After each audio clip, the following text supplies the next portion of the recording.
The Roush Front Fascia Upper Grille is for the 2015 to 2017 Mustangs that have the Roush Front Fascia, whether it be a Roush car from the factory or a conversion. The conversion, or the Roush Front Fascia kit, comes complete with this grille. So if you're looking at purchasing just this grille alone, you're probably looking for a replacement grille. The install for this is easy. It's a 1 out of 3 wrenches in the difficulty meter. You'll plan on spending about 2 hours getting this on the car. This grille is made for the Roush Front Fascia, and it's the same grille that comes from the factory on the Roush cars, so it's not going to fit the GT, the EcoBoost, or the V6 Front Fascia. It'll only fit the Roush Front Fascia.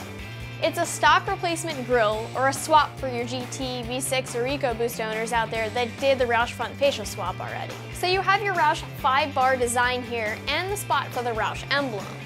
The grille does not come with a Roush emblem though, so just be aware of that. This is made from ABS, which means that it's lightweight, but that it'll hold up over time. It has a black, very small stipple texture, so it's gonna match your other exterior ABS. And in all reality, that's one of the plus sides of going with something that came from the factory.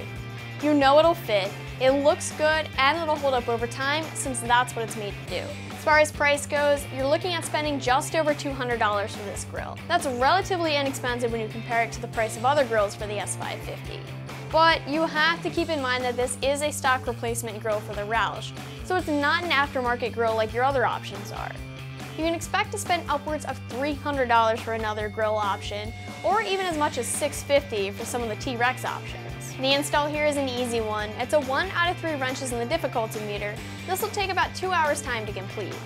It's a little time consuming because you do need to remove the front fascia, but it's really easy and simple, so nothing you have to worry about. You just want a jack and some jack stands or a lift to elevate the car some. Removing the front fascia isn't hard. There are a lot of clips and some screws that hold it into place. The fascia will then just pop off if you pull on the sides near the headlight. Getting the top factory grille out isn't as hard as you might think it is. There's a soft gasket that comes out with a screwdriver, and then you can remove the plastic clips that are along the edge. The new grille will pop into place using the supplied hardware, and then the center bumper soft gasket goes right back in after the new grille. After that, it's just a matter of getting the front bumper back on the car the same way you took it off. That's going to wrap things up for the Roush Front Fascia Upper Grille for the 2015 to 2017 Mustang with a Roush Front Fascia. But you can check it out more online right here at AmericanMuscle.com.